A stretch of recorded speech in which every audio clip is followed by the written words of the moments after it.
This one time I was evangelizing on a university campus, inviting the students to know Jesus better, inviting them to come to Mass with the Catholic group that was on campus.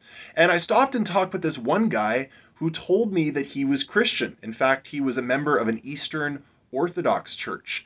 And as we began to talk, I began to realize that this guy might not actually be as Christian as he said he was, because he told me that he didn't actually believe that Jesus was God, and that he wasn't sure if the Bible could be believed in what it said about Jesus. So these are some pretty problematic things for Christians. And so we started to have this amazing conversation, and I told him all about the miracles of Jesus, especially Jesus's resurrection, and how these miracles proved that Jesus was in fact God, that he was who he said he was. And I showed him some evidence that we have for why the Bible is believable, that it actually historically happened in the New Testament stories about Jesus.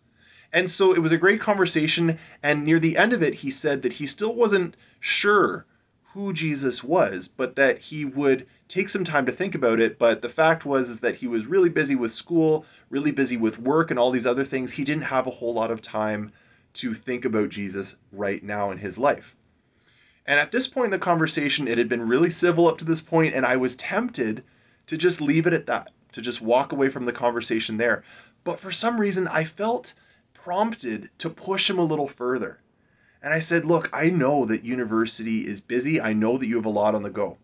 But listen, man, you don't know how long you have to think about this question, right? Every single day that we have here on earth is a blessing. We don't know how long our life is going to last.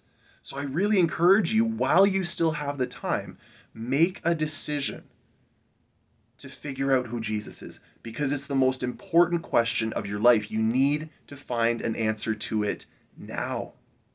And I was worried that that would throw him off, that he would get angry, but he wasn't angry.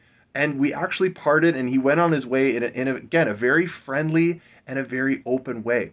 And I learned from this that sometimes, at least me, I'm tempted when evangelizing, when talking with non-Christians, to present myself in a very soft and very open and inviting way, which is, honestly, it's a good thing. But sometimes I can be too soft. And it's important to be able to challenge people right then and there to say, you know what, Jesus is making a demand on your life.